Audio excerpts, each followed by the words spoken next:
शतकोटि प्रणाम हमारा है। गुरुदेव तुम्हारे चरणों में शतकोटि प्रणाम हमारा है। मेरी नैया पार लगा देना, कितनों को पार उतारा है। मेरी नैया पार लगा देना, कितनों को पार उतारा है। मैं बालक बुध तुम्हारा हूँ, तुम समर्थ पिता हमारे हो। मैं बालक बुध तुम्हारा हूँ, तुम समर्थ पिता मुझे अपनी गोद बिठा लेना, दातारो भुजा पसारा है। मुझे अपनी गोद बिठा लेना, दातारो भुजा यद्यपि संसारी ज्वालाएं हम पर प्रहार कर जाती हैं, यद्यपि संसारी ज्वालाएं हम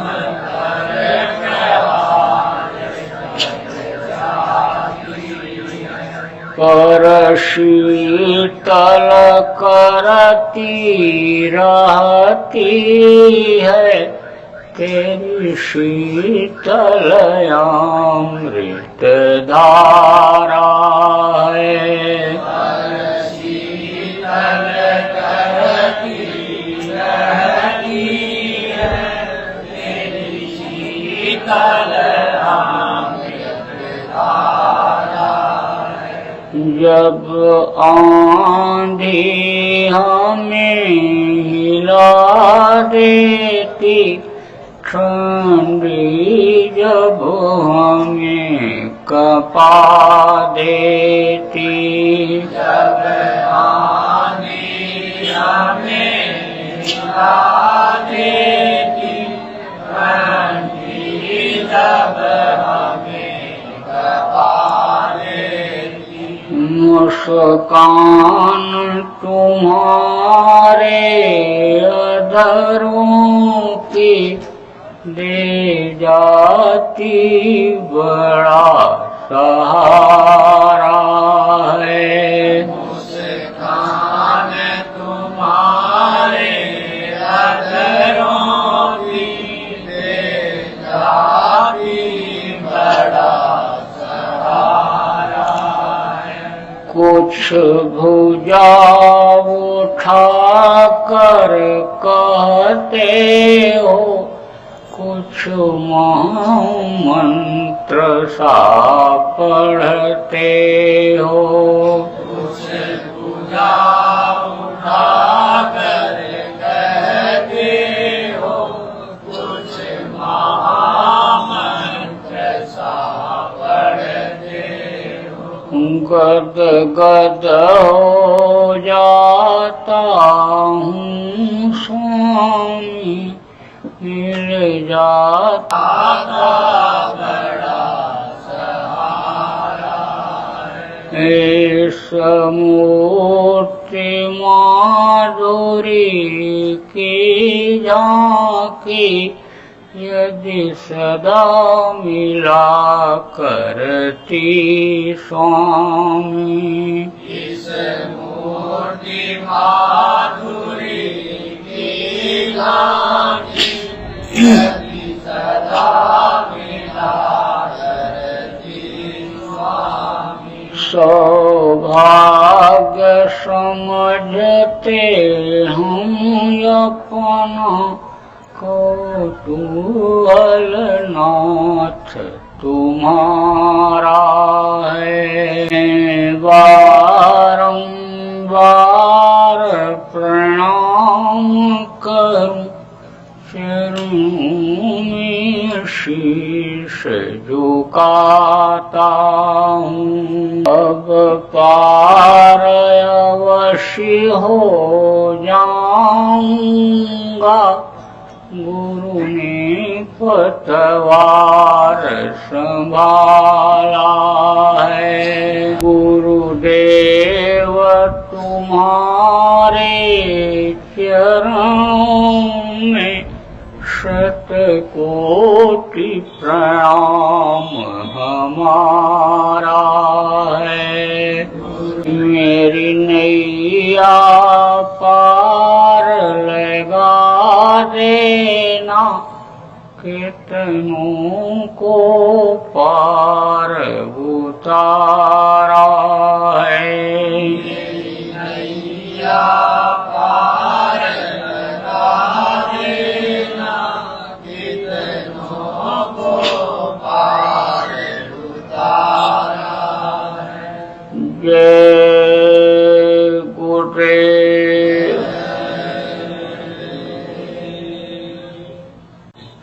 सर्वसमर्थ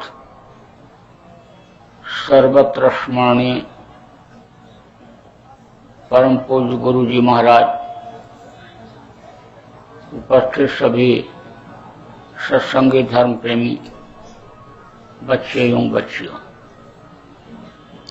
गुरु महाराज की अपार दया मेहर हुई और आज 11 फरवरी 2018 को रतनपुर के आप सभी प्रेमियों का सत्संग के माध्यम से दर्शन का अवसर मिला। सत्संग जल जब कोई पावे, मैलाई सब कट कर जावे।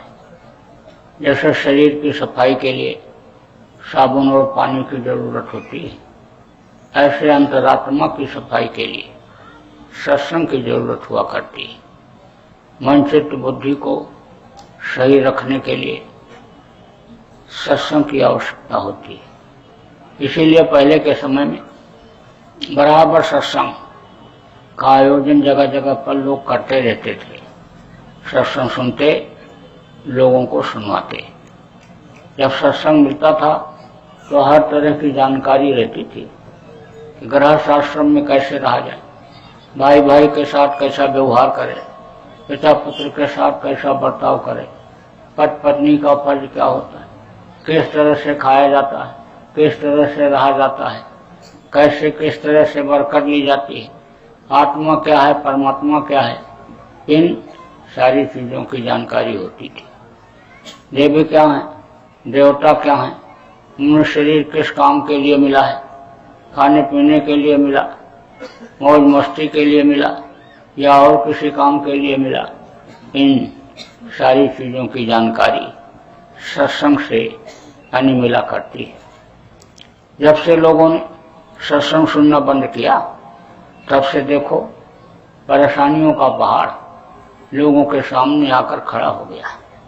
सबके सब लोग दुखी हैं, चाहे खेती करने वाले काश्तकार हों, चाहे रोजगार करने वाले व्यापारी हों, चाहे अधिकारी और कर्मचारी हों।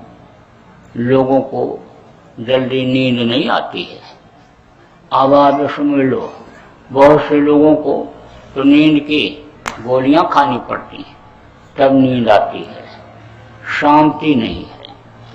पहले मोटा खाना था, मोटा पहनना था, लेकिन लोग बहुत सुखी थे। घर में ठोस चीज रहती थी।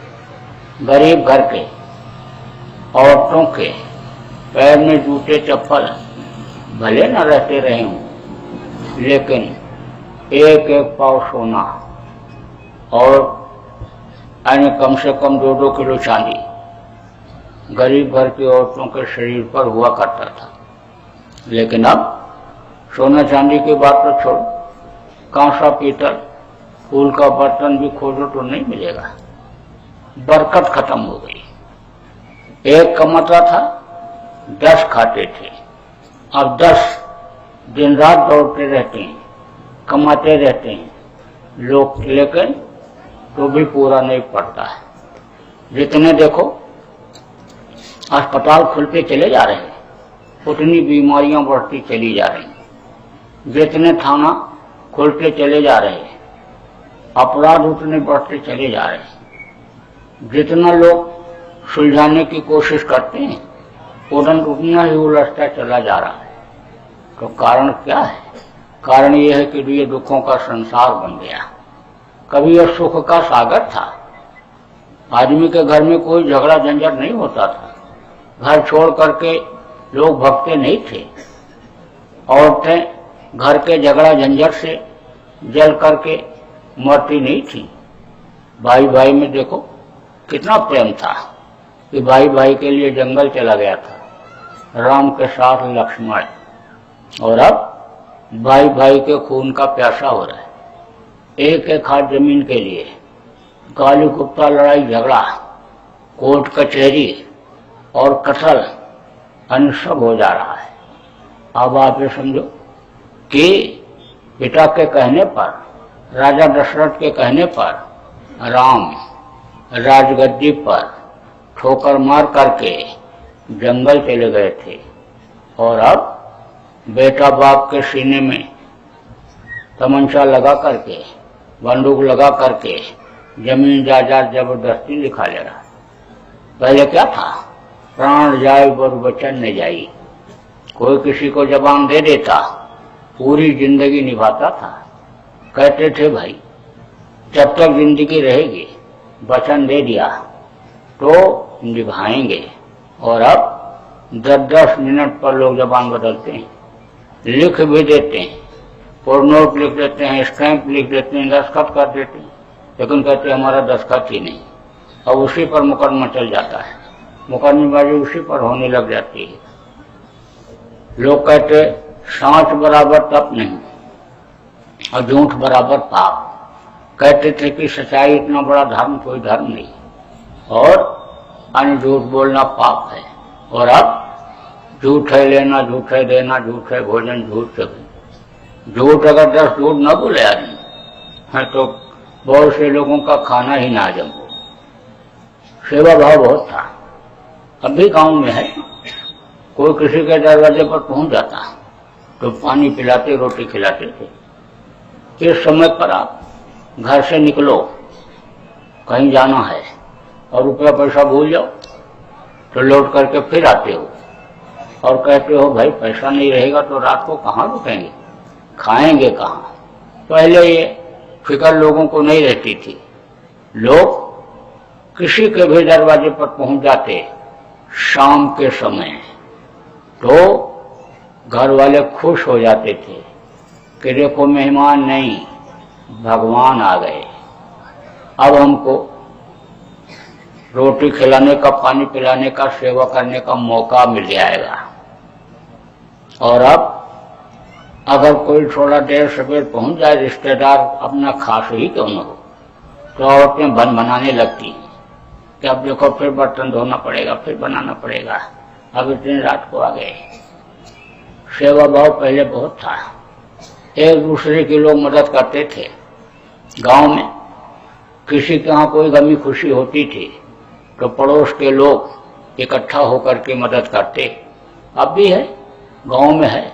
शहरों में तो कुछ नहीं पता है, ऊपर कोई और रहता मकान में, नीचे कौन रहता है किसी को कोई खबर नहीं। बगल के ही अन्य फ्लैट में कोई और रहता है, उसका भी पता नहीं कौन रहता है, क्या है, कहाँ का है। तो पहले पड़ोसी जब अन्य खाने को होता तो पड़ोसी से पूछता कि भाई चलो खा लो।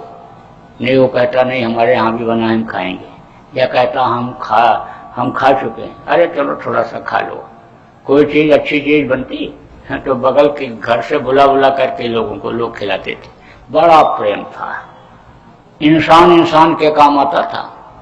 यानी समझ लो जैसे इस समय पर किसी के घर में आग लग जाए तो लोग दौड़ते हैं उसको बुझाने के लिए, सारा मतभेद भूल करके।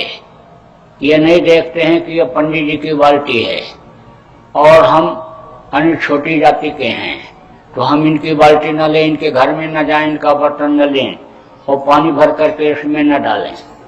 ऐसे ही हर समय लोग एक दूसरे के लिए मदद के लिए तैयार रहा करते थे। लेकिन अब कहते हैं खाने को तो नहीं मिलेगा तो हम फैला ही देंगे, खाने न देंगे। धर्म तो कहते हैं मैं करता हूँ, धार्मिक हूँ, गीता भी पढ़ते, रामायण भी पढ़ते और तीर्थों में भी जाते, व्रत भी रहते। मुसलमान रोजा नमाज अदा करते और हज करने जाते, सिख गुरु ग्रंथ का पाठ करते, सब करते हैं।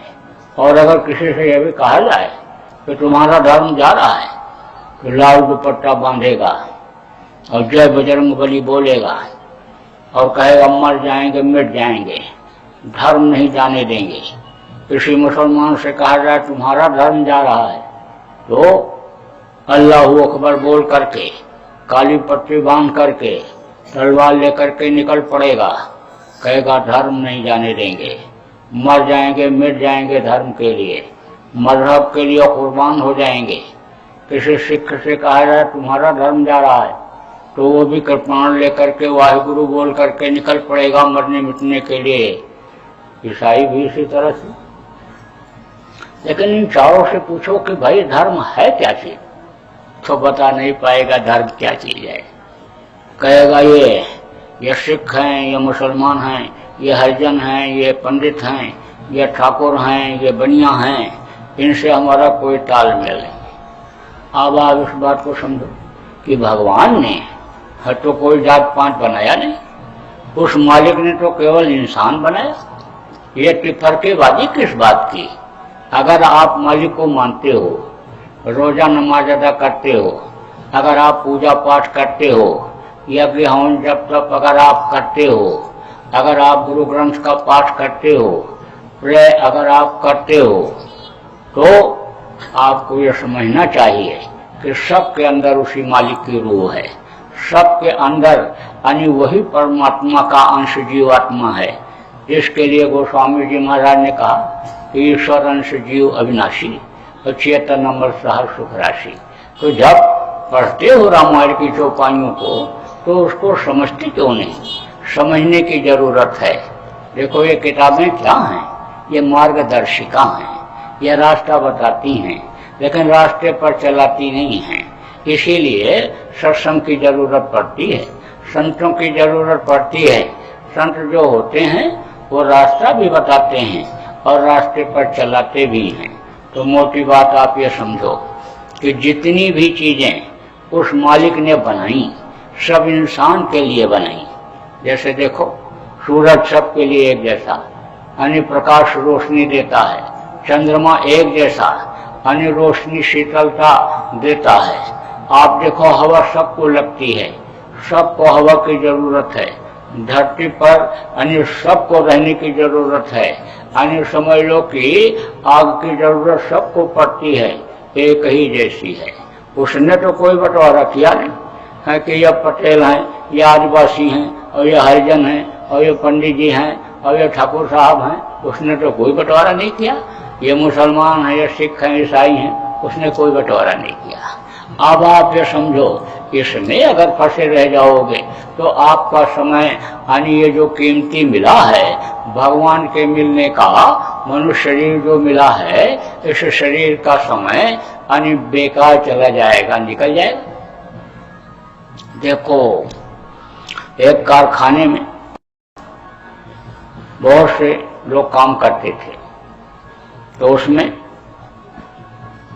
एक सिख थे पंजाब के, सरदार जी जिसको कहते हो, और दूसरे इधर मध्य प्रदेश के थे, और तीसरे थे अंग्रेज, और चौथे थे पारसी। तो इन चारों में बड़ी दोस्ती थी। ये अच्छे विचारधारा के थे। विचार जब मिल जाते हैं तब दोस्ती हो जाती है। चाहे अच्छे विचार वाले मिल जाएं और चाहे बुरे विचार वाले मिल जाएं, जिस तरह के विचार वाले मिल जाते हैं उसी तरह से उनकी दोस्ती हो जाती है। तो जब कई विचार एक साथ मिल जाते हैं तो घनिष्ठता हो जाती है। जैसे कोई चाट खाने का शौकीन है तो चाट खाने वाले उसके साथ हो जाते हैं, वो पता लगाए रहता है कहाँ बढ़िया चाट मिलता है। कोई मिठाई खाने वाला तो मिठाई दुकान पता लगाए रहता है। शराबी होता है ना तो शराब की दुकान का पता लगा लेता है। तो उसी की बनाई हुई ये सारी दुनिया है, ये सारी खिलकत उसी की बनाई हुई है। फिर आदमी को पापी पेट के लिए गुनाह करने की, गलती करने की जरूरत नहीं पड़ेगी, मालिक को अगर प्राप्त कर लिया। अब आप देखो कि पैदा होने के पहले माँ के स्तन में दूध कौन भरता है? मालिक ही तो भरता है। यानी पहले से ही तो परवरिश का इंतजाम कर देता है।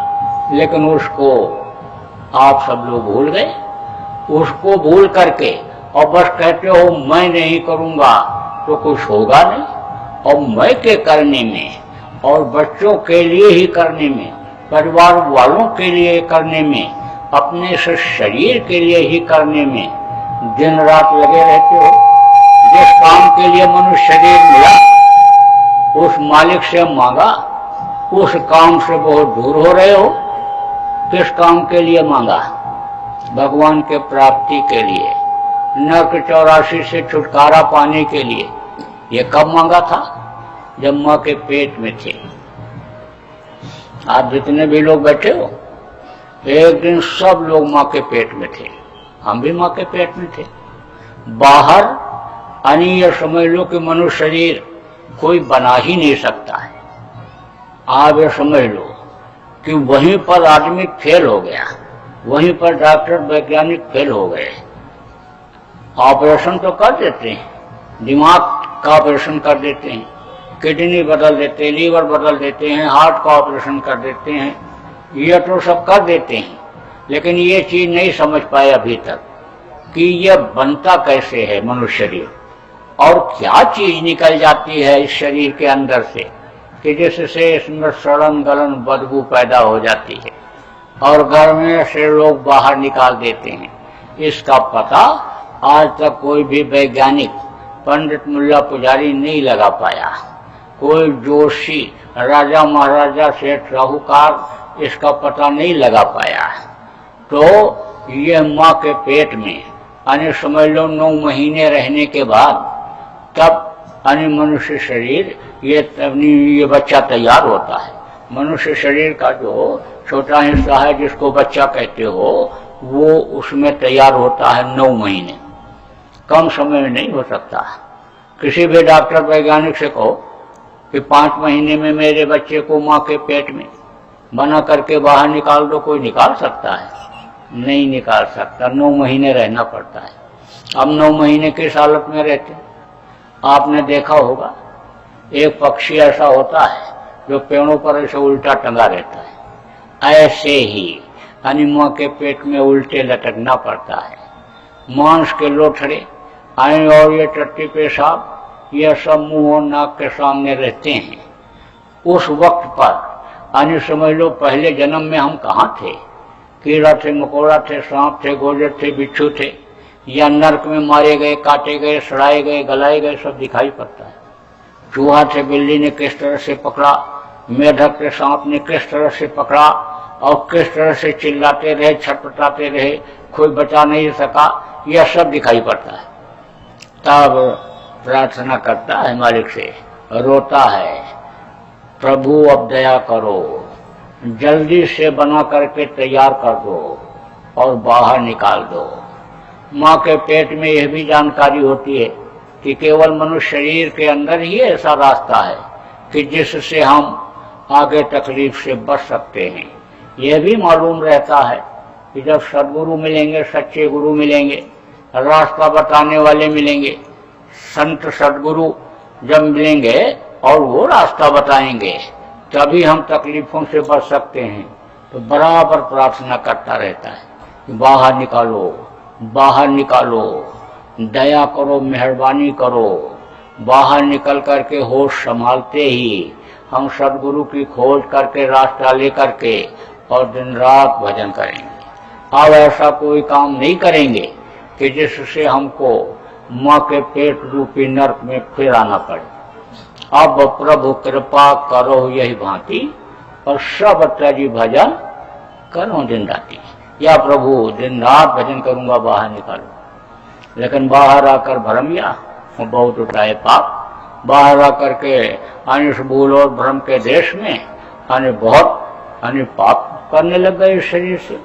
जो भजन पूजन इबादत के लिए उस मालिक से मांगा, उससे बुरे कर्म करने लग गए। पैर जो अच्छे काम के लिए दिया था, बुरे काम के लिए गए।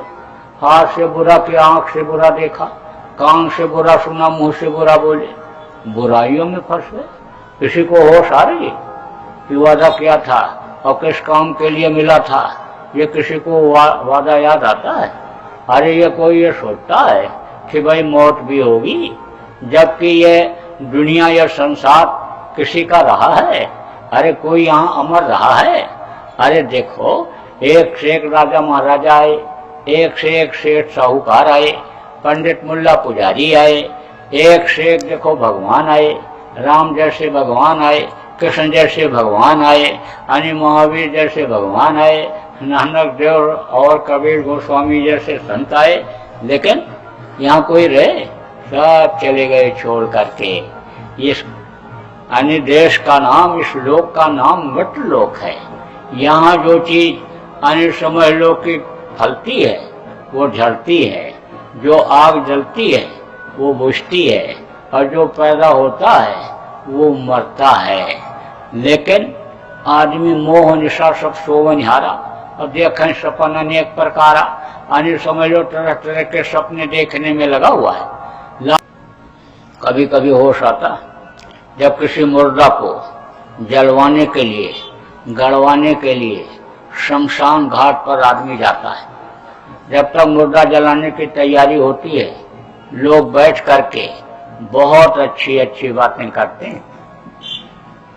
कहते हैं क्या गया बेचारे के साथ, सब कुछ यहीं छोड़ गया। नंगा रह करके, भूखा रह करके धन कमाया, मकान बनाया, बाल बच्चों को पढ़ाया लिखाया, रोजी रोजगार में लगाया, धन, पुत्र, परिवार, मान, प्रतिष्ठा, वैभव सब कुछ होते हुए कोई भी चीज साथ नहीं गई। हंसा अकेले उड़ गया। तो दूसरा आदमी जो बैठा रहता है कहता है भाई यही हाल एक दिन सबका होगा। यह ऐसी जगह है, यहाँ एक दिन तो सब लोगों को आना ही पड़ेगा, चाहे राजा हो, चाहे रंक हो, चाहे फकीर हो, सबको ये मरघट बुलाएगा, छोड़ेगा नहीं किसी को।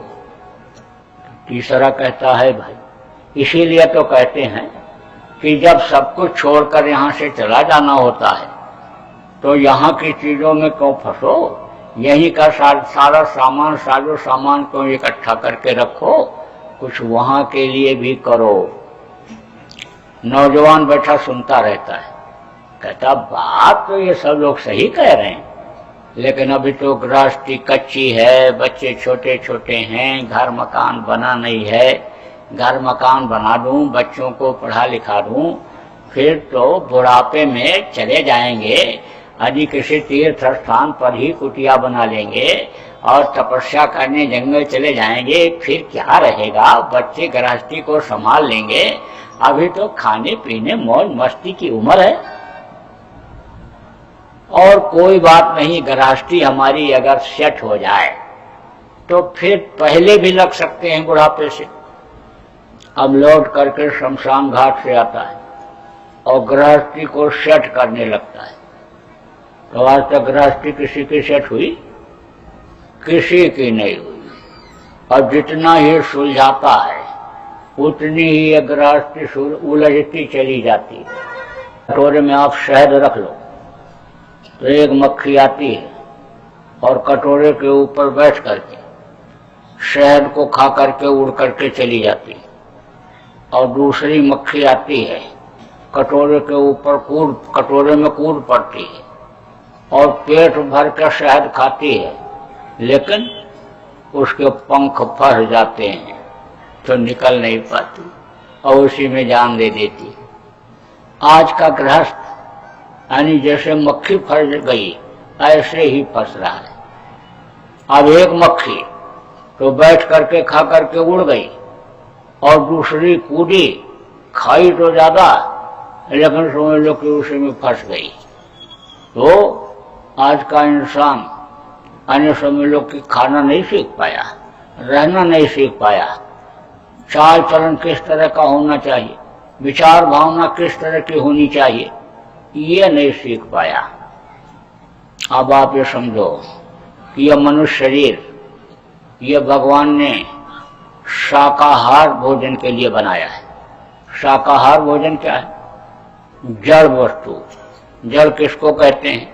जो एक जगह से दूसरी जगह आ जा न सके, जैसे धान, गेहूं, चना, ज्वार, बाजरा, मक्का, ये जड़ है। इसको खाने के लिए ये मैदा मनुष्य शरीर का उसने बनाया। फल फूल खाने के लिए बनाया, वो भी जड़ है। मनुष्य क्या है? चेतन है। चेतन किसको कहते हैं? एक जगह से दूसरी जगह जो चला जाता है। और ये मुर्गा, भैंसा, बकरा, ये भी चेतन है।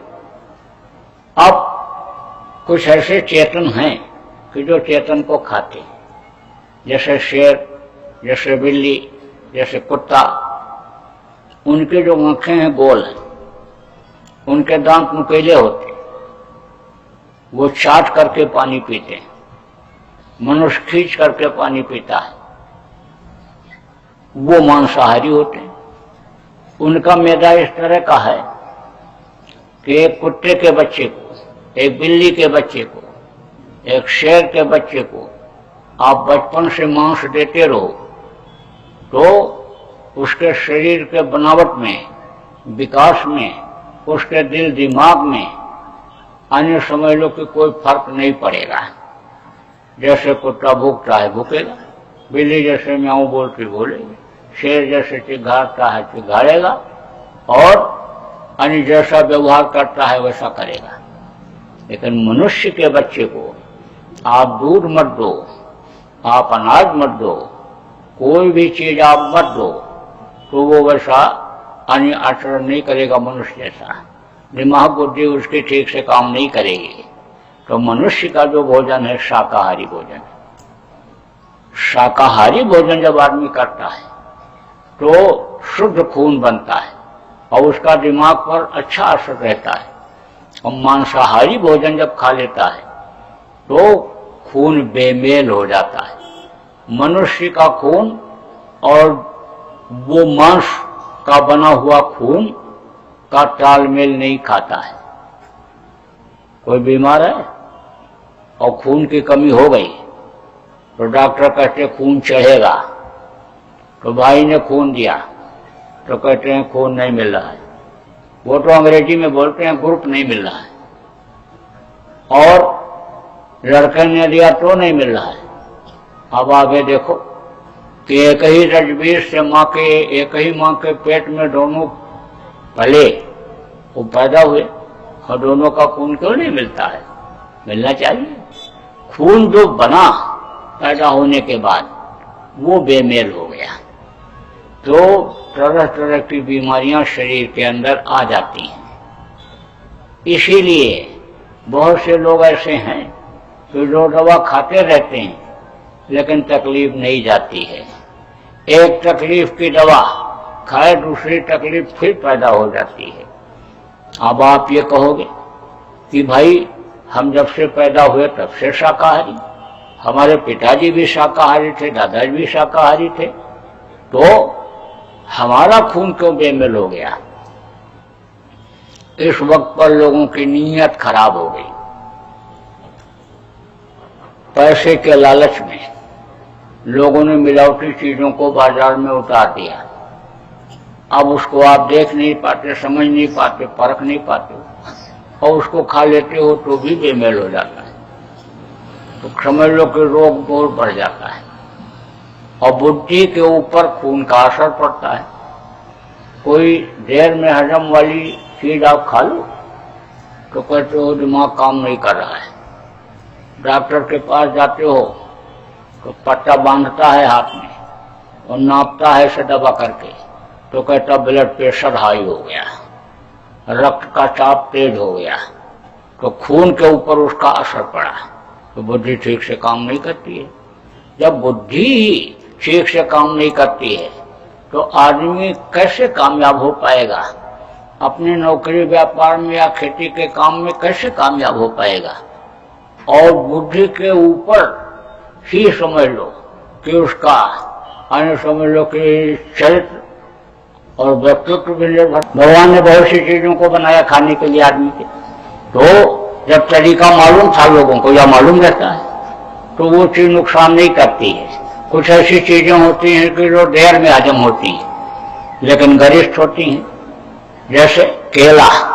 केला बहुत फायदा करता है लेकिन देर में हजम होता है, तो इलायची बना दिया कि केला खाने के बाद इलायची खा लो तो केला हजम हो जाएगा।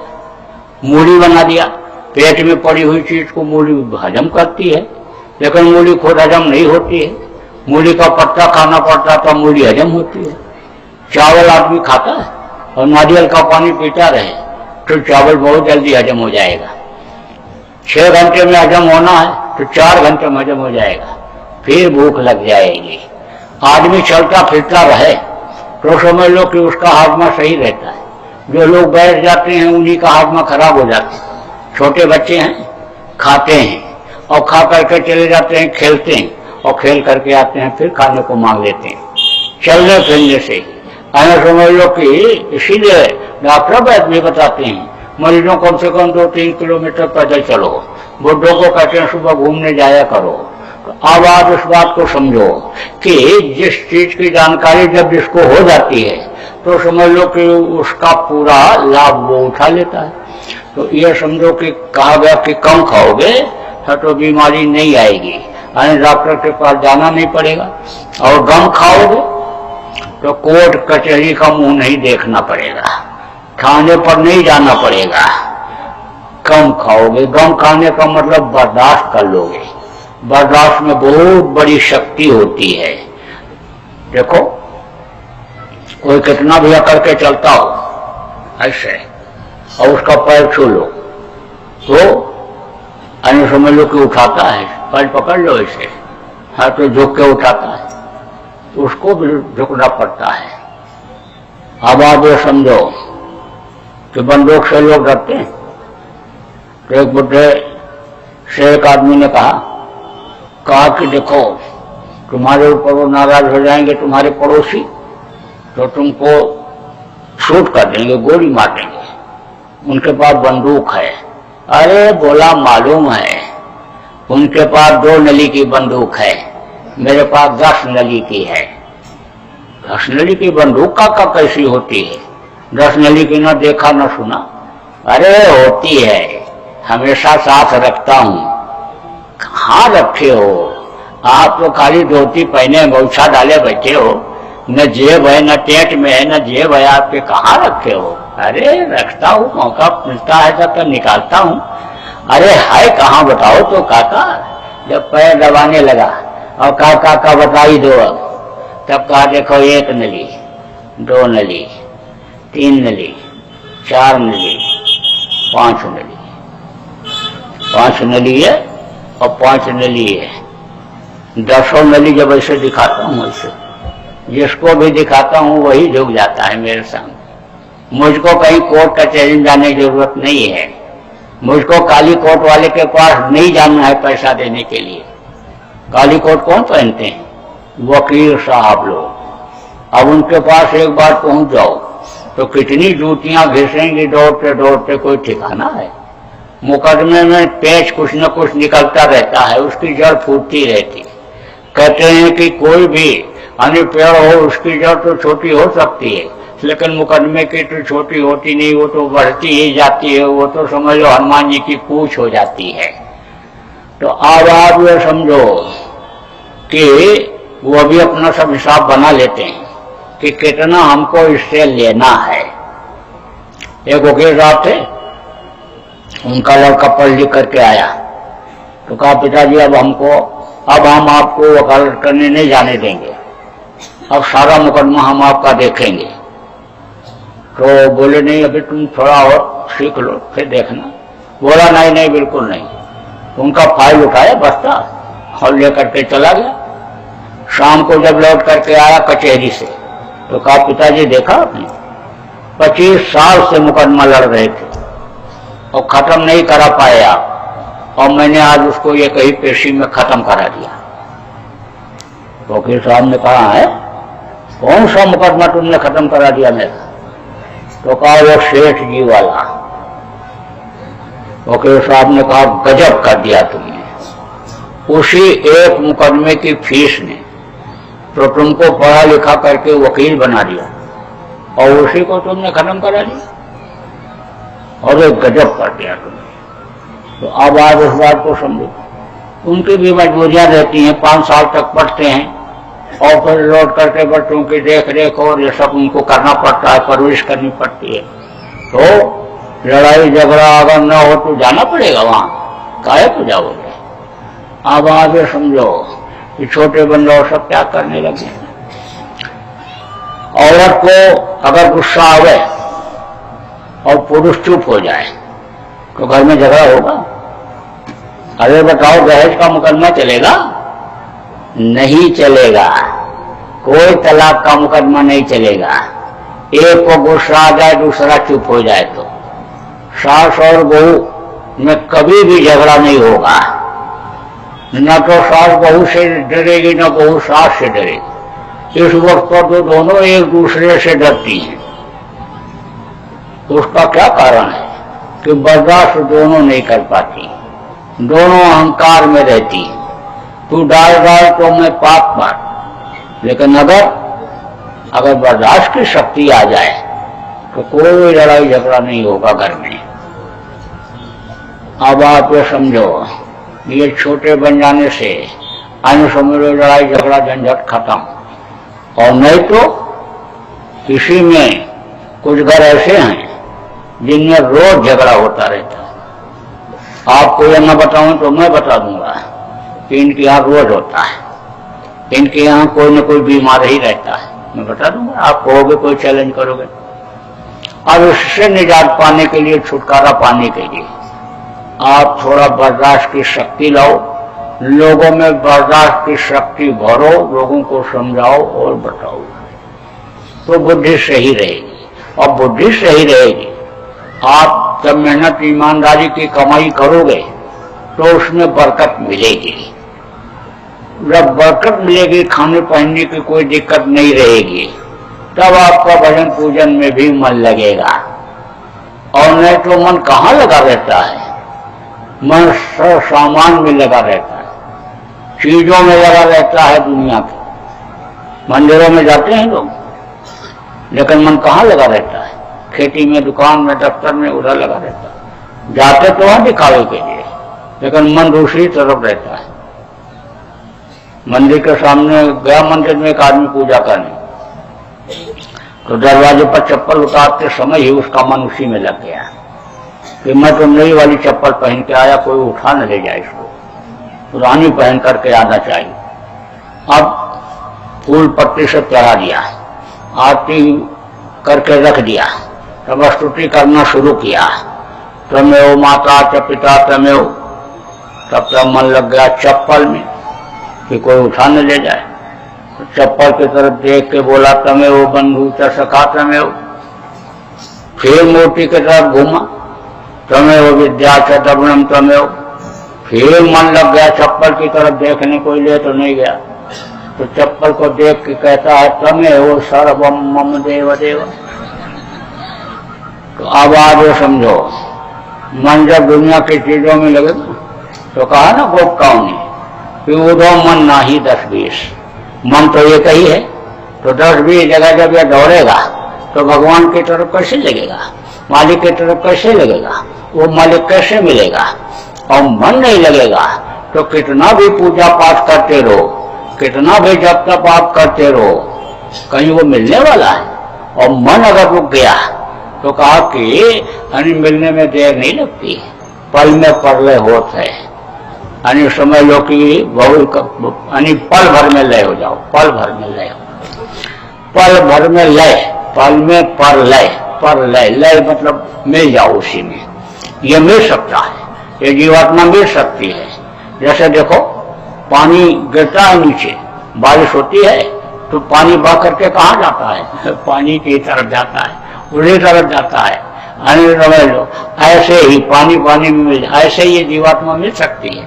मालिक आज तक अगर मिला तो इसी मनुष्य शरीर में ही मिला। मनुष्य शरीर छोड़ने के बाद किसी को मिला ही नहीं। और आपको भी वो रास्ता आप बताया जाए, मनुष्य शरीर में ही मालिक के दर्शन का जब मिला लोगों को, तभी तो कहा ज्यों तिलमा ही तेल है, ज्यों चकमक में आग, तेरा साईं तुझ में जान सके सो जान। मुसलमान फकीर ने कहा अल्लाह अल्लाह का मजा मुर्शिद के मैखाने में है, और दोनों आलम की हकीकत एक पैमाने में। ना खुदा मंदिर में देखा, ना खुदा मस्जिद में है, और शेख जी रिंदों से पूछो दिल क्या है, इसी में मिलता है। शरीर छोड़ने के बाद किसी को नहीं मिल सकता है। अब रास्ता कहाँ पर है, किधर है? इन्हीं दोनों आंखों के बीच से रास्ता गया हुआ है।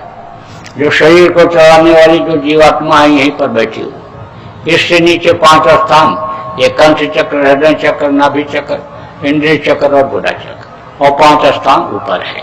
सहस्र कमल, त्रिकुटी, दसवां द्वार, भंवर गुफा और सतलोक, बीचों बीच में जीवात्मा बैठी हुई। जब जीवात्मा की आंख खुलती है तब आप ये समझ लो कि मालिक का दर्शन होता है।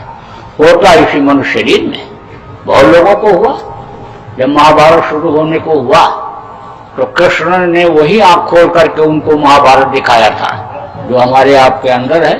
अर्जुन को कृष्ण ने कहा उठाओ गांधी, चलो मैदान में। बोले इनको मार करके हम नर्क नहीं जाना चाहते हैं, वहां तो सब हमारे काका चाचा नाना मामा खड़े हैं। तब कृष्ण ने कहा इतना दिन हो गया तुमको यानी मेरे साथ रहते हुए, और तुम हमको नहीं पहचान पाए, क्योंकि महापुरुष भी धरती पर आते हैं तो मनुष्य शरीर में ही आते हैं। और जैसे आप खाते हो वैसे खाते हैं, जैसे पहनते हो पहनते हैं, जैसे आपकी गोली बानी टट्टी पेशा वैसे उनका भी, महापुरुषों का ही। तो वो पहचान नहीं पाते हैं लोग। जो उनके नजदीक जाते हैं, समझने की कोशिश करते हैं, वही समझ पाते हैं। तो अर्जुन साथ में बहुत रहे लेकिन उनको समझ नहीं पाए। तब कहा कि देखो तुमको मैं समझाता हूँ, बैठो मैं दिखाता हूँ महाभारत। महाभारत तो सब हो गया पहले। तो बैठाया, कहा आंख बंद करो, ध्यान लगाओ। ठोका ही, जब ठोका और अंदर की आंख खुली तो देखा सब के सब मरे पड़े हुए हैं, सब के सब। बस केवल हमको निमित्त बनना है। और धनुष उठाया, हो गए मैदान में, और एक तरफ से छोड़ते चले गए तीर, वो बड़े बड़े योद्धा धराशायी हो गए। तो वही दिव्य दृष्टि आपके पास भी, वही दिव्य दृष्टि जो नारद के पास थी, कि दिव्य दृष्टि के साथ समझ लो कि जिस दिव्य दृष्टि के सहारे वो विष्णु और समझो ब्रह्मा के पास, शिव के पास चले जाते थे, स्वर्ग वैकुंठ में चले जाते थे, और फिर इसी मनुष्य शरीर में आ जाते थे। तो वही रास्ता आपके पास भी है। आने समझ लो कि उस रास्ते से अब भी आप देवी देवताओं का दर्शन कर सकते हो, स्वर्ग वैकुंठ का आनंद ले सकते हो। यह दिव्य दृष्टि माँ के पेट में खुली हुई थी। 5 महीना 10 दिन का बच्चा जब माँ के पेट में हो जाता है तो जीवात्मा उसमें डाल दी जाती है, तो मालिक का दर्शन होता है। लेकिन जब माँ के पेट से बाहर निकलता है बस तुरंत पर्दा पड़ जाता है। तभी तो चिल्लाता है ना, चिल्लाता है कहाँ कहाँ कहाँ कहाँ पहुंच गए। अब उसका रोना और हाथ पैर का इशारा कोई समझ पाता है? अभी किसी के सामने आप ऐसे करो तो कहेगा प्यासा है पानी पिला दो, भाषा समझो न समझो। किसी के सामने ऐसे ऐसे करो तो कहेगा भूखा है रोटी खिला दो, लेकिन बच्चे का इशारा कोई नहीं समझता। तो रोता क्यों?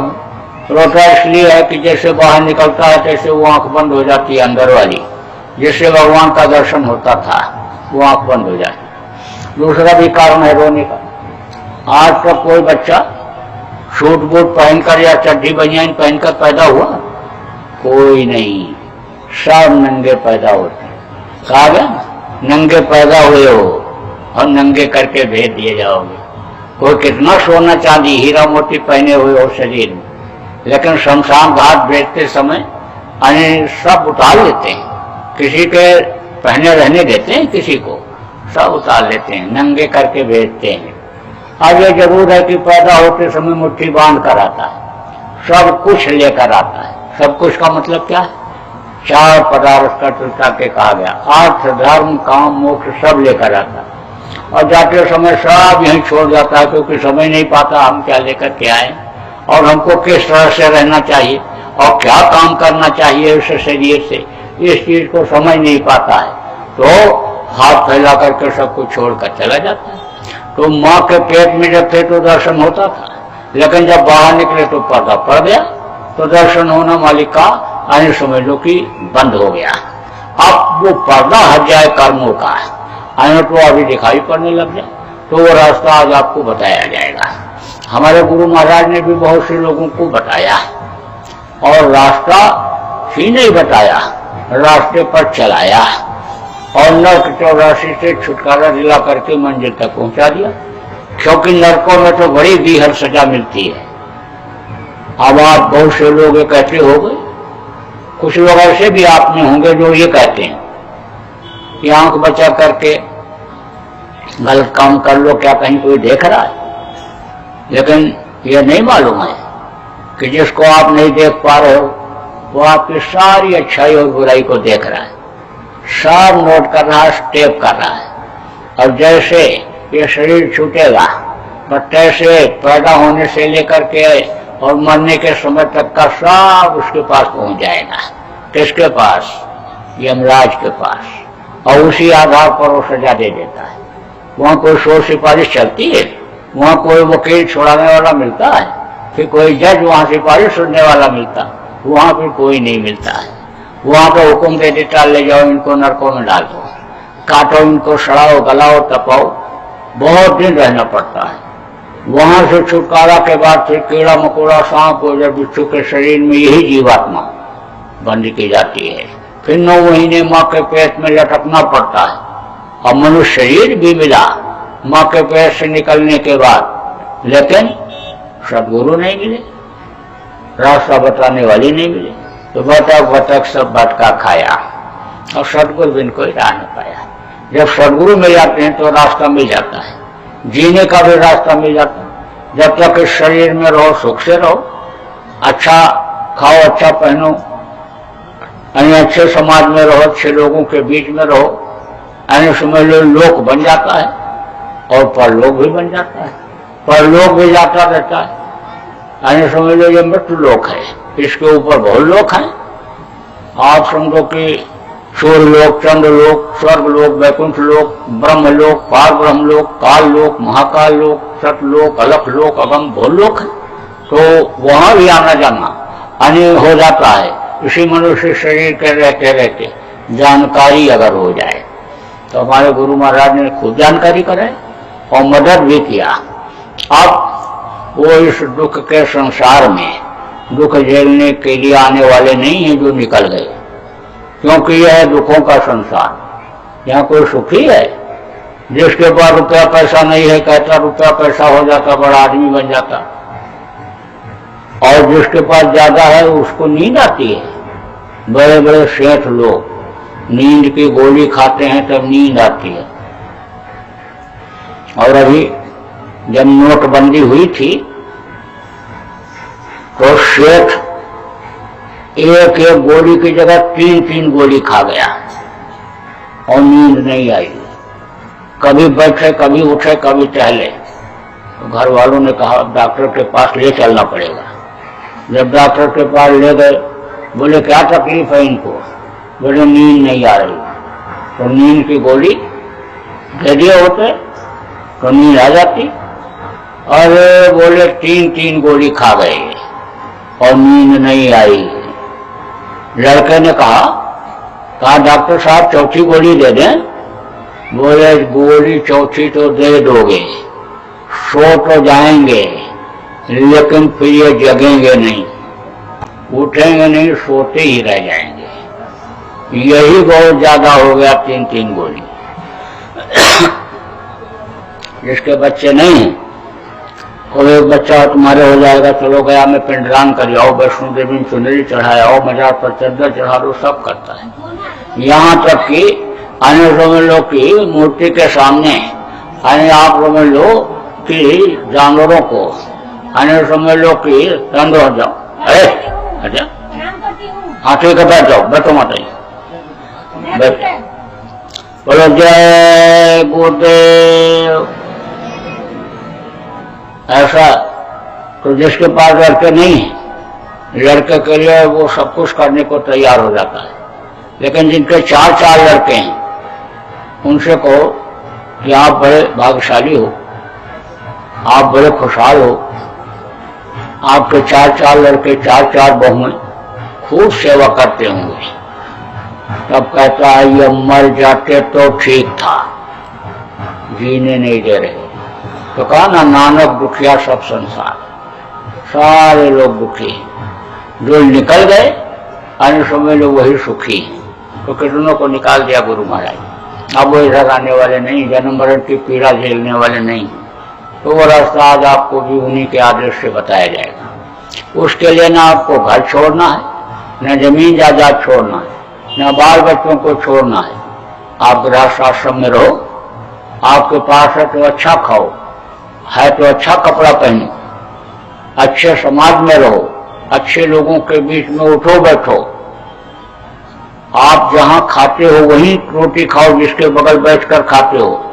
जहां लड़का लड़के का शादी ब्याह करते हो वहीं करो, कोई हमको एतराज नहीं है। न हम किसी का जात बदल रहे, न किसी का धर्म बदल रहे, न हम घर छोड़ा रहे, न बाल बच्चों को छोड़ा रहे। आप गृहस्थ आश्रम में रहो, 22 घंटा अपने शरीर के लिए काम करो और 2 घंटा अपने आत्मा को समय दे दो। आत्मा के लिए करो, नहीं तो ये आत्मा फंस जाएगी, नरको 84 में चली जाएगी। तो वो रास्ता सीधा सरल आपको बतलाता हूं। आप कहोगे अभी तो ये सत्संग सुना रहे हैं और फिर नामदान देंगे और फिर मांगेंगे, तो मांगता से कहीं कोई कुछ मांगता है? अरे भिखारी से कोई कुछ मांगता है? तो कहा ना, दाता एक राम भिखारी सारी दुनिया, सभी मांग ही रहे। धर्मी जानो देखे तानो सब भिखार, और दाता केवल सदगुरु चेतन माने। जहां तक नजर दौड़ाओ सब मांग रहे। तो मंत्र से क्या मांगना? तो दाता से मांगो। तो दाता कौन है? दाता केवल सदगुरु। गुरु महाराज हमारे देते हैं, बगैर मांगे देते हैं। कल जिस चीज की जरूरत है वो चीज मेरे लिए आज हाजिर हो जा रही, तो क्या मांगू? दूसरी बात यह है कि गुलाम की अपनी कोई ख्वाहिश नहीं होती। गुलाम को जो उसका मालिक खिलाता है वो खाता है, जो पहनाता है वो पहनता है, जहां रखता है वो हिसाब से रहता है, जो करवाता है वो करता है। फिर जब मैं गुरु का गुलाम हो गया तब अब हमको चिंता किस बात की? अब वहां पे समझ लो कि आप लोग यहां पर आए हो, मेरी बातों को सुन रहे हो, आप हमको देख रहे हो, हम आपको देख रहे हैं। तो कोई किसी को जब देखता है तभी उससे प्रेम होता है। आपसे प्रेम हो रहा है तो कुछ लोग आप ये सोचोगे कि मैं बहुत तंदुरुस्त हूं, सुंदर हूं, अच्छा कपड़ा पहने हुए हूं, अच्छे कुल खानदान का हूं, धनी मानी हूं, पढ़ा लिखा विद्वान हूं, इसलिए हमसे ये प्रेम कर रहे हूं। इसलिए प्रेम नहीं कर रहा हूं। आप तो इन चीजों को देखते हो और मैं आपकी जीवात्माओं को देखता हूं। तो जीवात्मा तो सबकी एक जैसी है। अब वो किसकी है ये जीवात्मा? उस मालिक की है, परमात्मा की है, जिसको अल्लाह ताला खुदा पाक परवरदिगार कहते हो उसकी है। तो जीवात्मा तो सब उस मालिक की है। अब मालिक को मानता जानता हूं, इसलिए आप मालिक के अंश हो, जीवात्मा अन्य आप अंश हो, इसलिए अन्य समझ लो कि आपसे भी अन्य हमको प्रेम हो रहा है, आपसे भी प्रेम कर रहा हूं। तो आप अगर जरूरत पड़ेगी किसी चीज की आपको तो उसको गुरु महाराज से मांग लूंगा, अपने लिए कुछ नहीं मांगना है। लेकिन कहोगे भाई हमको तो कुछ देना चाहिए, ये हमारे यहाँ इतनी दूर से आए हैं और ये हमको नामदान देंगे, दीक्षा देंगे, मंत्र देंगे, तो दक्षिणा में हमको कुछ देना चाहिए, तो दे दो। तो देना क्या है आपको? आप अपनी बुराइयों को यहीं छोड़ जाओ, बुरे कर्म मत करना। अभी तक आपने जो उस मानव मंदिर को, जिस्मानी मस्जिद को गंदा किया, जिससे वो पूजा उपासना और इबादत करते रहे, वो खुश नहीं हो पाया, अब उसको गंदा मत करना। इसके अंदर मांस शरीर के अंदर मत डाल, मछली मत खाना, अंडा मत खाना, शराब मत पीना, दूसरी औरत के साथ गलत कर्म मत करना।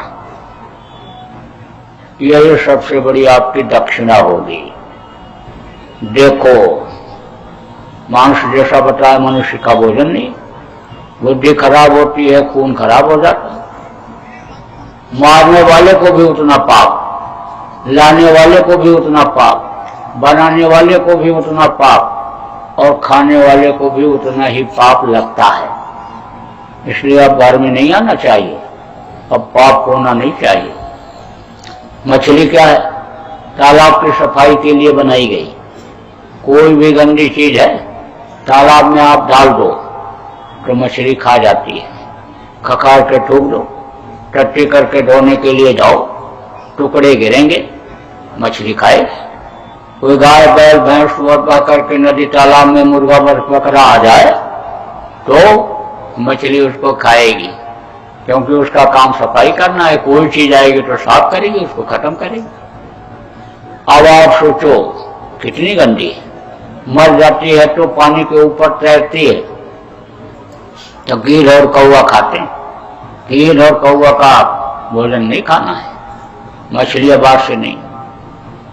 अंडा क्या है? ये मात्राएं मासिक धर्म होती हैं, तो खराब खून इकट्ठा हो जाता है तो उसका बन जाता है बच्चा।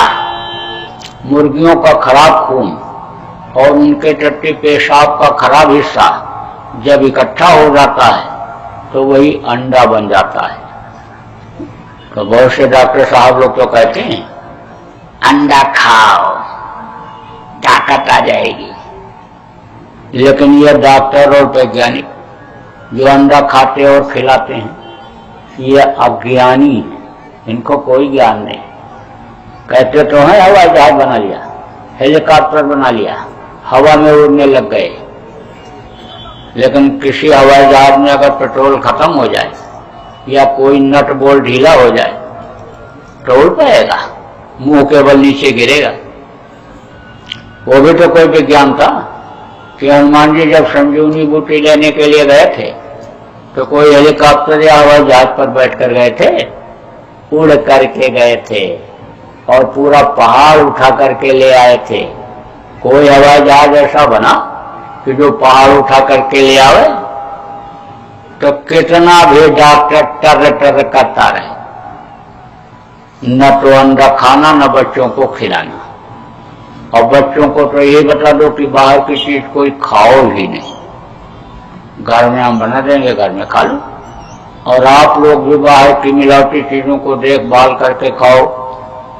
नहीं अगर परहेज करोगे तो देखो जैसे छोटे छोटे बच्चों की किडनी खत्म हो जा रही, लीवर खत्म हो जा रहा है, छोटे छोटे बच्चों को बवासीर और बकंदर हो रहा है, ऐसे आपको भी तकलीफ हो जाएगी। इसलिए इस चीज का ध्यान रखना है। और देखो शराब में तो है 1000 बुराई। जो शराब पीता है, मांस खाता, व्यभिचार करता, खून कतल करता, बाल बच्चों को मारता, जमीन जायदाद को बेचता, क्या क्या बुरा कर्म नहीं करता है। मुसलमान की किताब में लिखा है कि एक कतरा भी शराब का अगर जिस्म पर पड़ जाए तो काट करके फेंक देना चाहिए। और हिंदुओं के यहाँ लिखा खूब पियो, लिखा है गंगा जल कृत बारुण जाना और तदपि न संत करें ते पाना। गंगा जल जैसे जल में चाहे शराब बनाया गया, लेकिन अच्छे लोग शिष्ट लोग नहीं पीते, नहीं पीना चाहिए। तो शराब मत पीना, 1000 बुराइयों वाली चीज है। अगर राजस्थान है तो राजस्थान में कहावत है कि बांग मांगे भूंगड़ा और गांजा मांगे खीर। अगर कोई भांग खा के आ गया, नशे में है और उसका नशा आपको उतारना है तो भुना हुआ चना खिला दो, तो नशा उतर जाएगा। कोई गांजा पी करके आया, अब उसको नशे को उतारना है तो थोड़ा सा घी पिला दो तो गांजा का नशा उतर जाएगा। और अगर कोई शराब पी के आ गया तब तो कहा तब तो कुछ खोजना ही नहीं। जूता उतारो पैर में से और जड़ दो, दो एक लगा दो, बस शराब का नशा उतर जाएगा। तो कहा बांग मांगे भूंगड़ा और गांजा मांगे घी और दारू मांगे खोसड़ा। जितनी इच्छा होती क्या खोसड़ा उतार देगा, चाहे जितना पी कर आओगे। तो देखो भाई, आप लोगों में से कोई पीते हो तो मेरे ऊपर नाराज मत हो ना। मैं तो उनकी बात आपको बता रहा हूं, लेकिन एक बात जरूर कह रहा हूं आपसे कि अभी तक जिनको उतारना नहीं मालूम था उन लोगों को भी उतारना मालूम हो गया। अब शाम को पी करके अगर घर में आए और उन्होंने जड़ दिया गाल के ऊपर, तो कितना भी कहोगे कि तू मेरी घरवाली और मैं तेरा पति परमेश्वर और तूने मुझको खोसड़े से मारा, तो ये तो पैर छू लेंगी और कहेंगे आपको नहीं मारा, मैंने तो उसको मारा जो उतर गया। तब क्या करोगे? वो पिए हुए खड़ा हुआ था और अकबर बादशाह की सवारी जा रही थी, तो जब उसने देखा, तो जब पी लेते हैं तब खुद को ही बादशाह मानने लगते हैं, कमजोर मानते हैं अपने को। तो जब देखा बादशाह को, अकबर को, तो कहा अरे रोक हाथी, रोक, हाथी बेचेगा। अकबर बादशाह ने कहा कौन सौदागर आ गया मेरी हाथी खरीदने वाला।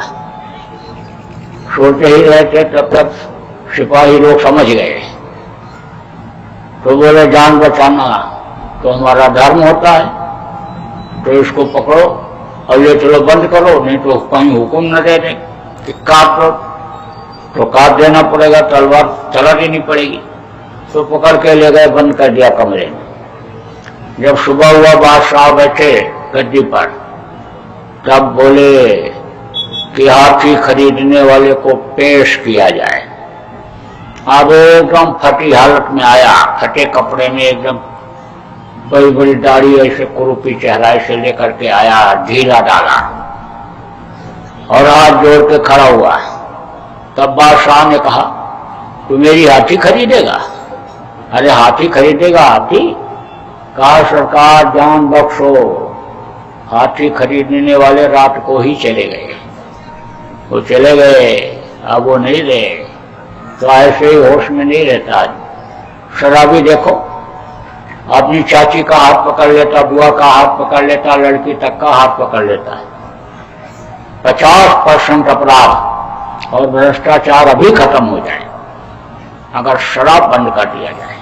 ये अपराध और भ्रष्टाचार की जननी है। तो अब मत पीना, शराब मत पीना और दूसरी औरत के साथ बुरा कर्म मत करना, आपको नामदान दिया जाएगा। ये वही नाम है जिसके लिए गोस्वामी जी महाराज ने कहा कि कलयुग केवल नाम आधारा, अश्व सुमिंदर उतरने पाया। नाम लेते बहुत सिंधु सुखाई सुजन विचार पर, नाम लेते ही बहुत सागर सूख जाए। तो वो कौन ऐसा नाम है कि जिसको नाम लेने से बहुत सागर सूख जाए? वो नाम जिसके लिए गोस्वामी जी ने कहा कहाँ लग करो में नाम बढ़ाई और राम न सके नाम गुड़ गाई। तो बोले मिलेगा कहाँ हो? तो कहा मिलेगा नाम रहा संतन आधीन, और संत बिना कोई नाम नहीं। तो वो नाम आपको बताऊंगा जो मीरा को पाने के बाद मीरा ने कहा था कि पायो रे मैंने नाम रतन धन पायो, वह प्रमोल दी मेरे सदगुरु कृपा कार्य अपनाए। वो नाम आज आपको बताऊंगा। अब कहते हैं ना, केशव करोड़ नाम लाख नाम कृष्ण के, तो कौन ऐसा नाम है? तो देखो, नाम दो तरह का होता है। एक होता है वर्णात्मक नाम और एक होता है ध्वन्यात्मक नाम। तो वर्णात्मक नाम तो करोड़ों यानी उसका रहा है, क्योंकि कितने अन्य समय जो समय बीत गया और समय समय पर महापुरुष आए, उस नाम से उनको पुकारा जो इस धरती पर आए, तो वो तो करोड़ों नाम है।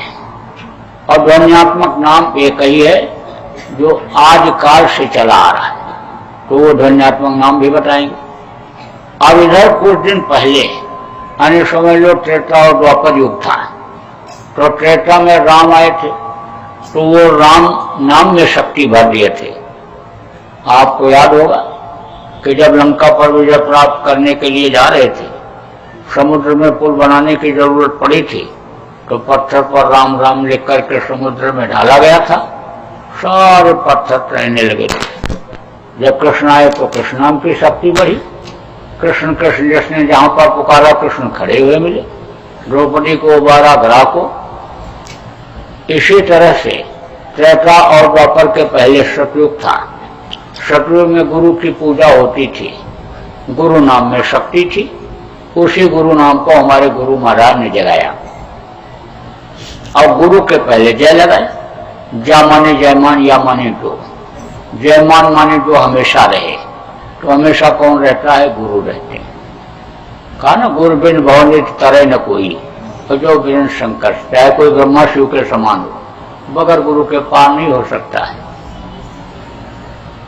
सुखदेव एक ऋषि थे, तो जब वो साधना करते थे और ऊपरी लोकों में जाते, विष्णु लोक के दरवाजे पर जब पहुंचते, तो वहीं से वापस कर दिए जाते थे कि तुमने गुरु नहीं किया है, इसलिए अंदर नहीं जा सकते हो।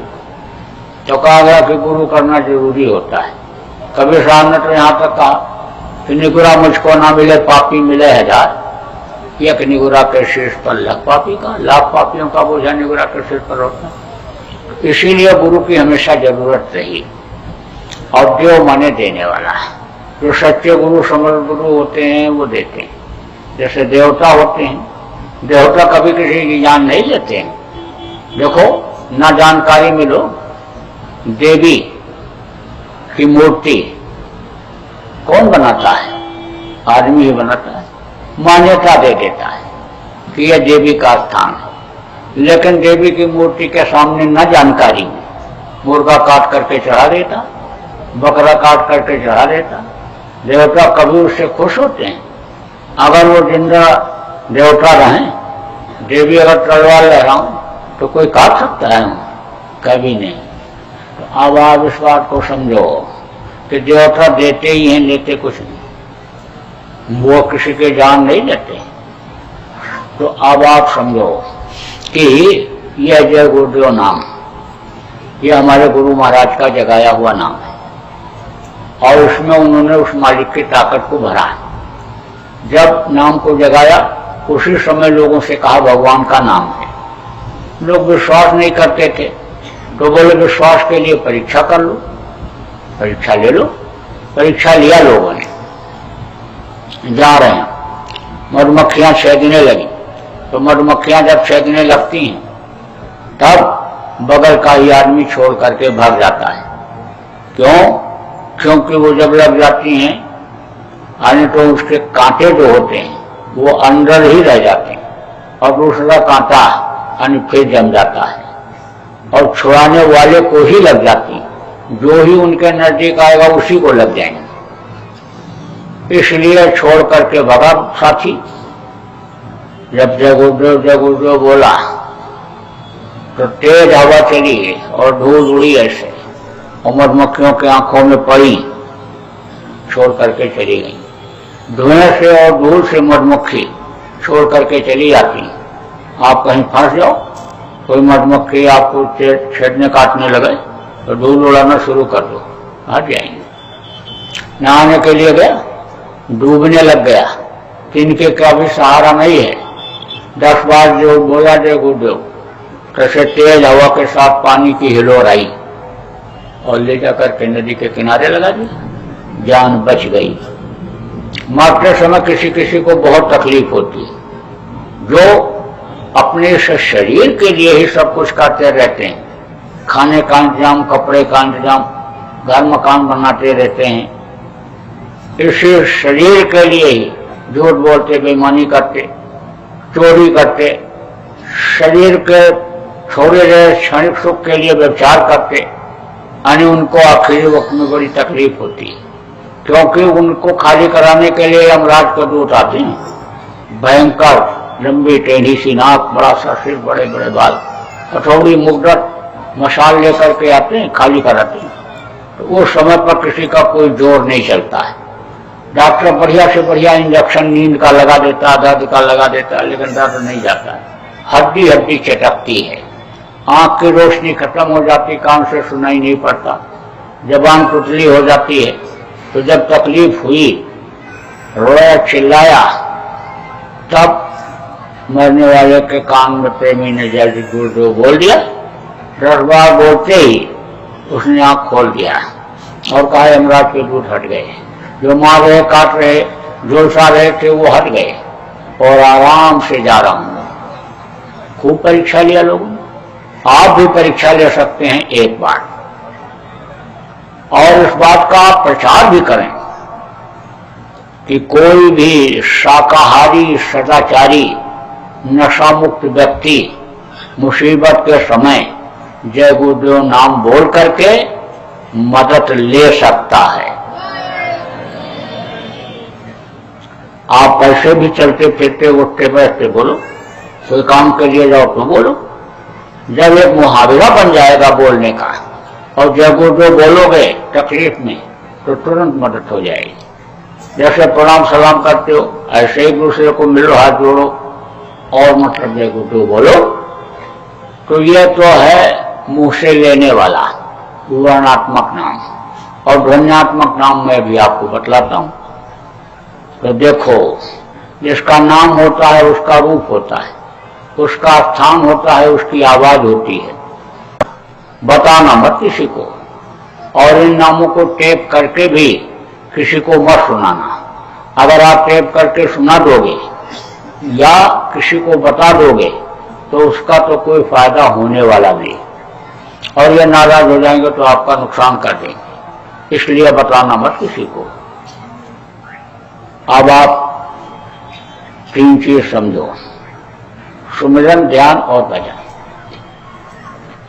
सुमिरन कहते हैं माला जपने को, और आंख से देखने को कहते हैं ध्यान, और कान से सुनने को कहते हैं भजन। माला जपने को सुमिरन, आंख से देखने को ध्यान, और कान से सुनने को भजन। 3 चीज और समझो, 3 आंख, 3 कान और 3 नाक। तो 2 आंखें तो ये बाहर हैं, इससे बाहर की चीज दिखाई पड़ती है, और एक आंख अंदर जीवात्मा में है, जो यहाँ बैठी हुई, बहुत छोटी। उसको आप किसी भी मशीन से देख नहीं सकते हो, माइक्रोस्कोप से देख नहीं सकते हो, इतनी छोटी है। वही जीवात्मा आपके अंदर, हमारे अंदर, वही जीवात्मा हाथी घोड़ा के अंदर, वही आत्मा मुर्गा भैंसा के अंदर, वही आत्मा चींटी के अंदर, चींटी से भी छोटे कीड़े होते हैं उनके अंदर, बहुत छोटी। एक आंख उसमें है। उससे ऊपरी लोगों का नजारा दिखाई पड़ता है, स्वर्ग, वैकुंठ, देवलोक, पितृलोक, सूर्य, चंद्रलोक, उससे दिखाई पड़ते हैं। 2 कान ये बाहर, इससे बाहर की आवाज सुनाई पड़ती है, और जीवात्मा के कान से अनाथ वेद वाणी, कलमा, खुदाई आवाज, दैवी आवाज, आकाशवाणी जिसको कहते हो, वो सुनाई पड़ता है। और 3 नाक। कहोगे 3 नाक भाई कैसे हो गया? नाक तो एक ही है। देखो, एक सुराख है दाहिनी तरफ और एक है बाईं तरफ, ये तो है नाक। ये ऊपर का, जैसे 2 नाले के ऊपर पुल बना दिया जाए, ऐसे बना दिया उसने। किसने बनाया? इसके लिए कहा गया, अजब तेरी कारीगरी रे करतार, जानी न जाने माया तेरी बदले रंग हजार। अजब तेरी कारीगरी रे करतार। देखो, कई हजार आदमी आप बैठे हो, लेकिन चेहरा किसी का किसी से नहीं मिलता है, यही उसकी कारीगरी है। तो अब आप समझो 2 नाक के बाहर और 1 नाक अंदर जीवात्मा में, 3 नाक, 2 नाक बाहर और 1 नाक अंदर जीवात्मा में, 3 नाक, 3 नाक, 3 आंख, 3 कान, सुमरन ध्यान भजन 3 चीज है, और 5 नाम, 5 रूप, 5 स्थान, 5 की आवाज, यह मैंने आपको बताया। अब आपको दूंगा नामदान, बैठ जाओ इससे, जैसा हम बैठे से बैठो। एक जन्म में तो केवल सेवा करवाते थे, दूसरा जन्म जब लेता था जी उत्तम नामदान देते थे, और आपको तो पहले ही बार आए हो दे दिया जा रहा। क्यों दे दिया जा रहा है? इसलिए दे दिया जा रहा है कि इस समय जिंदगी का किसी का कोई ठिकाना नहीं। आदमी घर से निकले, कोई गारंटी नहीं है कि 2 घंटे के बाद ठीक ठाक घर में वापस आ जाए। ऐसे समय में जो जीवन का समय बचा है उसका उपयोग हो जाए, क्योंकि सांस सबको गिनकर खर्च करने के लिए मिली है, और यह सांस जैसे पूरी होगी, जैसे ये खर्च हो जाएगा, जैसे सांस खर्च हो जाएगा, बस ऐसे ये शरीर आराम से गिर जाएगा। तो आराम से जब गिरेगा तो इसको लोग क्या कहेंगे? इसको मिट्टी कहने लगते हैं, कहते ले जाओ जल्दी, जलाओ नहीं मिट्टी खराब हो जाए। इस समय अगर किसी के शरीर के ऊपर हाथ रख करके कहो कि ये तुम्हारा मिट्टी है, तो कहेगा नालायक कहीं, दिखाई नहीं पड़ता, मोतियाबिंद हो गए आंख में, मिट्टी बता रहा है, हीरा जैसी काया को, देह दुर्लभ शरीर को मिट्टी बता रहा है। लेकिन प्राण निकलने के बाद, जीवात्मा के निकलने के बाद सभी लोग इसको मिट्टी ही कहते हैं। तो इसके रहते रहते आप अपना काम बना लो। अब आपका अपना काम क्या है और पराया काम क्या है? इस समय जो काम करने में लगे हुए हो, पराया काम करने में लगे हो। घर मकान अपना कह करके बनाते हो, जमीन जायदाद इकट्ठा करते हो, लेकिन प्राण निकलने के बाद वो किसका हो जाता है? दूसरे का हो जाता है। तो वो अपना काम नहीं है। जिसको करने में लगे वो अपना काम नहीं है। अब जो बताऊंगा आपको वो आपका अपना काम है। ये लोक भी बनाएगा और परलोक भी बनाएगा। तो वो अभी आपको बताने जा रहा हूं। तो बैठो, पालथी मारो, जो जो नाम मैं बोलूंगा आप सब लोग बोलना। अब आप लोग कमरा बंद कर दो। देंगे तो आगे खराब समय में इनकी बचत हो नहीं पाएगी, क्योंकि खराब समय बहुत आ रहा है। कारण क्या है कि लोगों का खान पान चाल चलन खराब हो गया, बुद्धि खराब हुई तो प्रकृति के नियम के खिलाफ काम करने लग गए, तो प्रकृति नाराज होगी। अब देख लो, न समय पर जाड़ा, न समय पर गर्मी, न समय पर बरसात हो रही। और आप देखो ये देवता, जो 5 देवता हैं, जल, पृथ्वी, अग्नि, वायु और आकाश, जिनसे अन्य शरीर की यह रचना हुई है, ऐसे शरीर को जिनकी सख्त जरूरत है, यानी समझ लो कि हवा अगर बंद हो जाए जीना मुश्किल, और ये धरती खत्म हो जाए तो स्वास्थ्य खराब हो जाएगा। देखो 6 महीना समुद्र में काम करने वाले जहाज के आदमियों को, कर्मचारियों को 6 महीने छुट्टी दे देते हैं कि अब तुम जाओ वहां जमीन पर रहो। तो इनकी सबकी जरूरत है, आग की भी जरूरत है, हवा की भी जरूरत है, पानी की भी जरूरत है।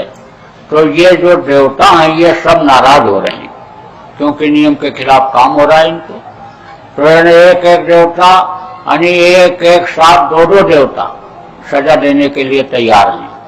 जैसे आग भी लग गई, अग्नि देवता प्रकट हो गए, और यानी पवन देवता ने उसको और तेज बढ़ा दिया, तेज कर दिया। तो अब सोचो कि जब यानी आग लगेगी और पवन देवता टूल दे देंगे तो कहाँ तक आग जाएगी, कौन कितना बुझा पाएगा, कुछ कहा जा सकता है। बारिश होने लग गई और हवा ने तेजी दे दिया उसमें, तो अब वो तूफान बन गया। तो कहाँ तक जाएगा, कितना नुकसान करेगा, कोई ठिकाना है?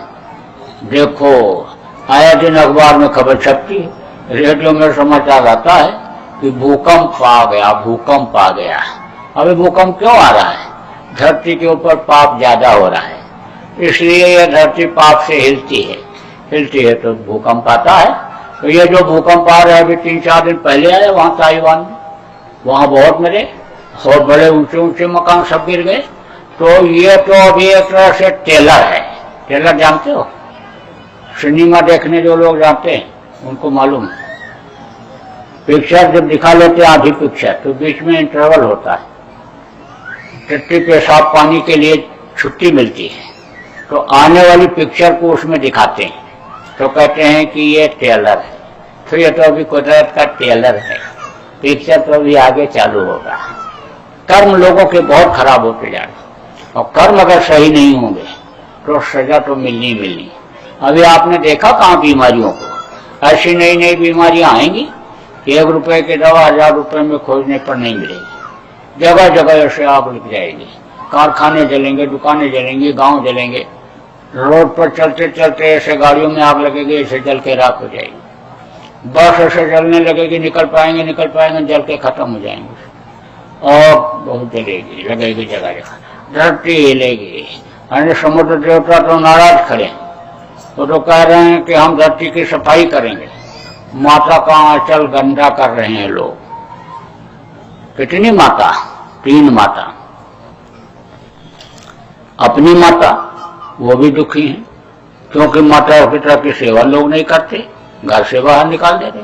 बताओ, इसीलिए पाला पोसा पेट में रखा कि यानी हमको बुढ़ापे में निकाल देगा।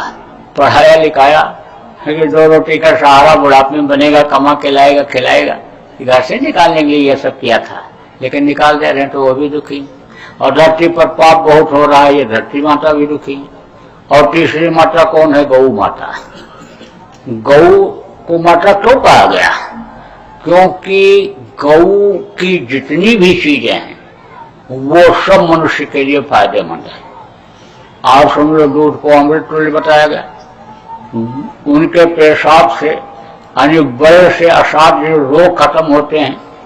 गौ के गोबर को लीप करके यानी समझ लो कि वहां के यानी उसको स्वच्छ बनाया जाता है। और समझ लो आप यानी समझ लो कि उनका जो भी यानी सांस तक उनके फायदेमंद है। हमारे यहाँ गौशाला है उज्जैन आश्रम में, वहां पर बीमार लोग सेवा करते हैं, गोबर उठाते हैं, झाड़ू लगाते हैं और वहीं सोते हैं। हाँ, समझ लो बहुत लोगों को आराम मिल जाता है वहां पर गौशाला में, वहां सेवा करने से आराम मिल जाता। तो गौ की हर चीज फायदेमंद है, और गौ से कोई एतराज नहीं किसी को, और गौ को भी किसी से एतराज नहीं। जो ही उनको चारा खिलाएगा उसी को वो दूध दे देंगी, उसी को गौमूत्र दे देंगी, गोबर दे देंगी। अन्य समझ लो कि उनको भी कोई एतराज नहीं है। तो आप अन्य समझ लो, अगर गौ माता को राष्ट्रीय पशु घोषित कर दिया जाए तो अभी गौ हत्या बंद हो जाएगी। तो हमारे प्रेमियों ने तो बहुत भेजा, बहुत फॉर्म भरवा दिए, कई लाख भेज दिया। अब वो सोच तो रहे हैं गाय को राष्ट्रीय पशु बनाने के लिए, लेकिन उन्हीं के बगल बैठे हुए लोग खाते हैं। वो तो कहते बीफ के बगैर, गौ मांस के बगैर हमारा नहीं चलेगा। तो अब ये समझ लो कि परिस्थितियां इस तरह की यानी ये गड़बड़ हो गई कि जिसकी वजह से आदमी चाहते हुए भी नहीं कर पा रहा। देखो, जितनी राजनीतिक पार्टियां बढ़ती चली जा रही देश में, उतनी ही व्यवस्था खराब होती चली जा रही। अब अगर ये राजनीतिक पार्टियां खत्म कर दी जाए और हर राजनीतिक पार्टी में से अच्छे लोग निकाल दिए जाए, सदाचारी शाकाहारी यानी लोग, देशभक्त लोगों को निकाल लिया जाए और उनको ट्रेनिंग दे करके उनकी योग्यता के अनुसार कुछ को पक्ष में कुछ को विपक्ष में बैठा दिया जाए, तो अभी व्यवस्था सब सही हो जाए। एक विचारधारा वाले हो जाएंगे, एक तरह के रहने वाले, एक तरह के खाने पीने वाले लोग हो जाएंगे, शाकाहारी सदाचारी लोग मिल जाएंगे, तो उनके विचार मिल जाएंगे। तो अब आप ये समझो मोटी बात कि एक समय ऐसा आएगा कि देश में गौ हत्या बंद हो जाएगी। और जैसे गौ हत्या बंद होगी, कैसे शत्रु की किरणें अन्य समझो धरती पर पड़ने लग जाएंगी, और उसके प्रकाश होते ही अन्य समझ लो कि देश में किसी भी पशु पक्षी की हत्या नहीं होगी।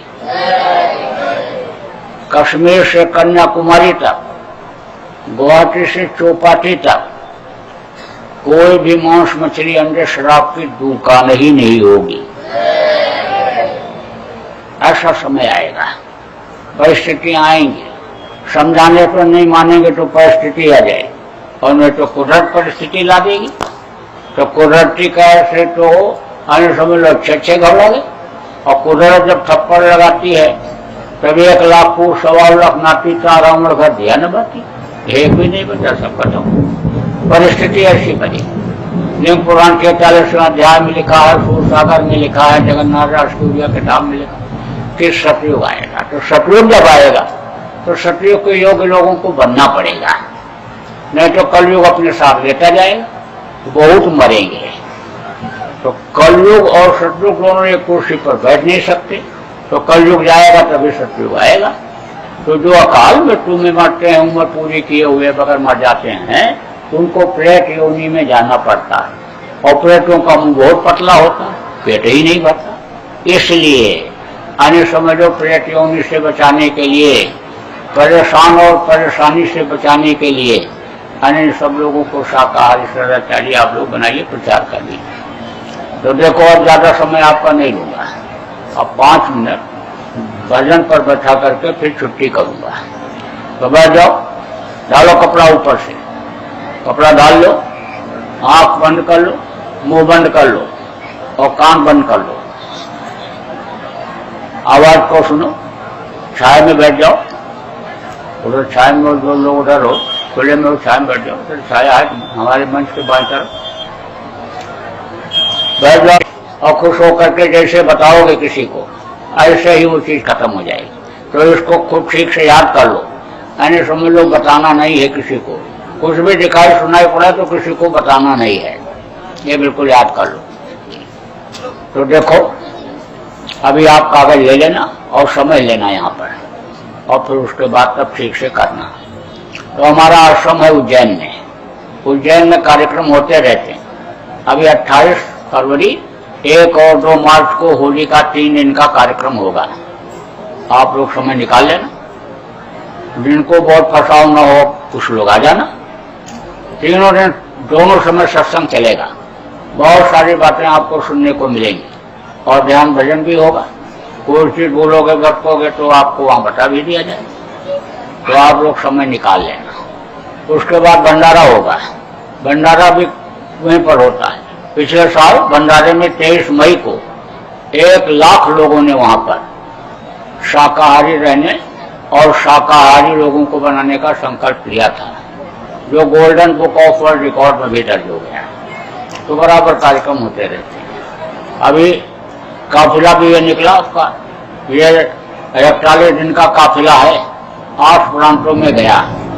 और अभी आपके आने समझ लो 16 तारीख को यानी रायपुर में इसका समापन हो जाएगा। तो बराबर लगे हुए कार्यक्रम होता रहता, करते रहते। आप लोग भी अच्छे काम में लग जाओगे तो काम जल्दी हो जाएगा। तो एक होगी प्रार्थना और उसके बाद ये कार्यक्रम संपन्न हो जाएगा। बोलो जय गुरुदेव। मेहर की नजर करो मेरी ओर, मेहर की